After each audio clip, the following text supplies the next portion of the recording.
And there are many hadiths. Al-mar'u ma'a man ahab. One of the Sahaba said, Mata sa'a ya Rasulullah. When is the last hour, O Messenger of God? And he said, Mada a'dadta. After a little while he waited. And then he asked, Mada a'dadta laha. You know, what did you prepare for the last hour? And he said, Lam u'id laha min kathrati siyaman wa la salatin. I didn't do a lot of prayer and fasting, illa annani uhibbu Allah wa rasuluhu, except I love God and His Messenger. And the Prophet said, Al-mar'u ma'a man ahab. A man is with the one he loved. He said, I didn't do a lot of fasting and prayer, but I love God and I love His Messenger. The Prophet ﷺ said, a person is with the one they love. In other words, you're going to be with God and His Messenger if you really love God and His Messenger. Anas said, we did not have more joy in hearing those words than anything else since the day we became Muslim. That made them so happy to hear that love. And that's why mahabba is a big maqam. أين المتحابون في جلالي يوم أظلهم في ظل لا ظل إلا ظلي. Where are those who love me for the sake of God? For my sake, for God's sake. Where are those who love me for God's sake, for my sake? I will shade them today. That's what their love did. It gives them the shade when there's no shade except my shade. This is what Allah says in the Hadith Qudsi.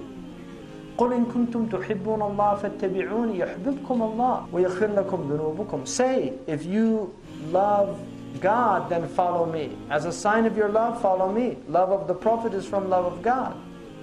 And it's a sign also that love is obedience. And that's why Kamal al-Mahabba is obedience. Nu'ayman was somebody who, according to the hadith, used to get punished for drinking. And they used to call him the donkey as a laqab. He was like a court jester. He joked a lot. He made the Prophet laugh. But he used to get had punishment. And one of the Sahaba, after more than once coming, he said, La'anhu Allah, may God curse him. And the Prophet said, La tal'anhu, فَوَاللَّهِ مَا عَلِمْتُ مِنْهُ إِلَّا أَنَّهُ يُحِبَّ اللَّهُ وَيُحِبُّ رَسُولُهُ. Don't curse him, because wallahi, I don't know anything from him except that he loves God and he loves His Messenger. Ibn Hajar said about that hadith that this is the most hopeful hadith of the people of major sins.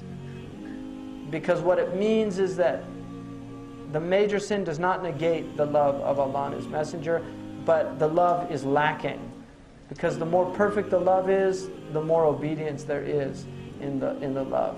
Like my 4-year-old said to his mother the other day, I love you and I obey you. So obedience is from mahabba. I said to her, where did he get that from? I don't know. What the Arabs call al-nasib, al-buka' al-atlal, weeping over the remnants of where his beloved used to go. They're real. People have that. And that's love the Sahaba had for the Prophet ﷺ. Bilal couldn't even live in the city. He went to Sham to live in Syria. One time he came back, this was after 20 years, they convinced him to give the adhan. He didn't want to give the adhan. He couldn't give the adhan in the mosque of the Prophet ﷺ. It was so overwhelming for him because he'd called the Prophet to pray.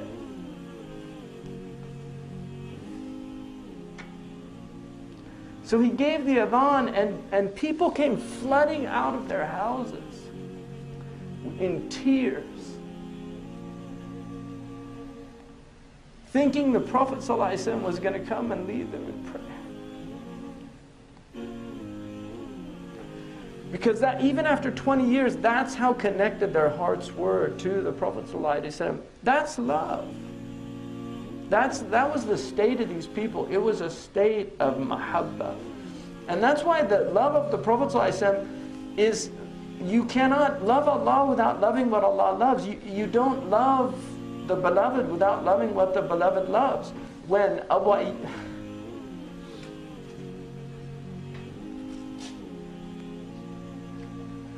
Ayyub al-Ansari,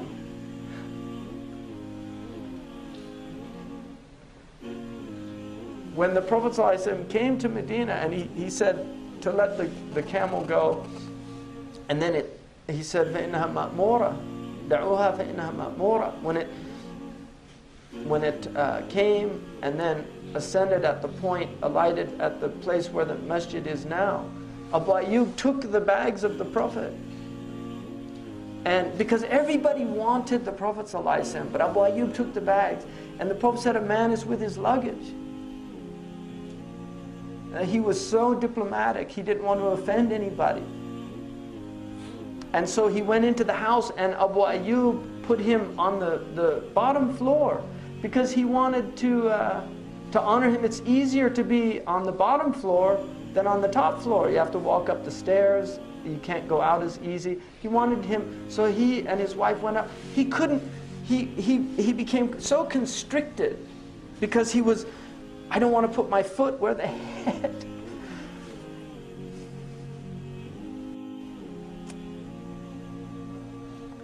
You know, where the head of the Messenger of Allah. This is adab. People don't have this understanding anymore. You know, this loss of adab in our age. Just of human refinement. You know, and these were people, this was not a center of civilization. But the one who came to civilize people, really make them Madaniyun. You know, that's what Medina means. It means a city. The place of civility. You know, that civis in Latin, it means city. And civility is behaving like with manners. That's what he came to give people. إِنَّمَا بُعِثْتُ لِأُتَمِّمَ مَكَارِمَ الْأَخْلَاقِ. I was sent to perfect noble character in people, these qualities of nobility.